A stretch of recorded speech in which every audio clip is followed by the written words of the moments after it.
ఏరా నువ్వు ఇంకా ఇక్కడే ఉన్నావా? వెళ్ళి కాఫీ తీసుకురాపో. నా కొడుకుకి నా మీద ఎంత ప్రేమో. ఏనానా బట్టలు ఉతికేసావా? ఇల్లు తుడవడం, గిన్నెలు తోమడం, ఇంట్లో పనులన్నీ చేస్తాడమ్మా మా అబ్బాయి. అమ్మా ప్లీజే.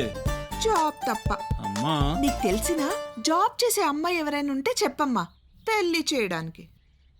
ఏంట్రా డల్గా ఉన్నావు? ఎంతకాలం చూస్తారా బాబు? రే నువ్వు ఇలాగే ఉన్నావు అనుకో, పొద్దునొచ్చిన సూర్యుడు మళ్ళీ వస్తాడేమో కానీ నీ లైఫ్ లోకి అప్సరా రాదు.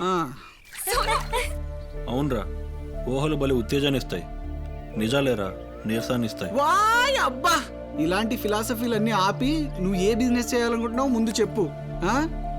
వాటర్ ప్లాంట్ పెట్టాలనుకున్నా, దాంట్లో సక్సెస్ అవుతానన్న నమ్మకం కూడా నాకుంది. కానీ ఇంకేంటి ఆలోచిస్తున్నా? నేను తీసుకున్న నిర్ణయానికి నాన్నగారు ఏమంటారు?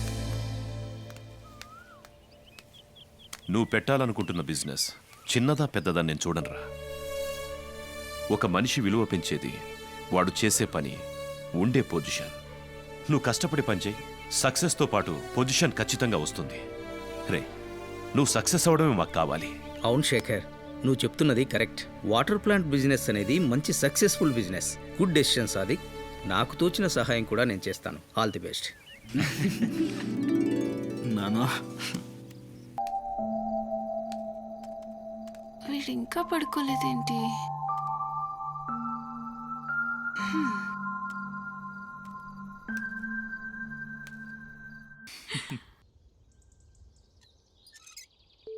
మీనాక్షి, వాళ్ళిద్దరి జంట ఎలా ఉంది చెప్పు.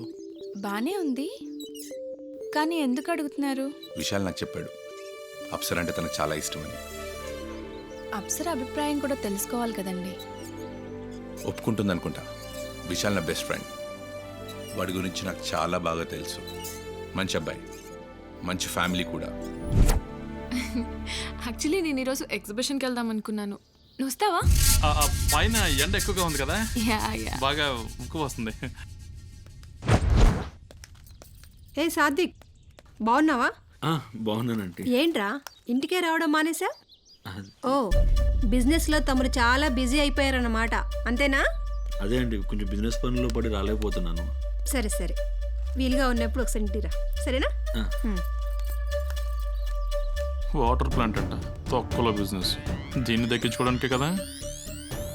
ఎప్పుడు ఎదుగుతారు? ఏమైంది? నేను తీస్తాను.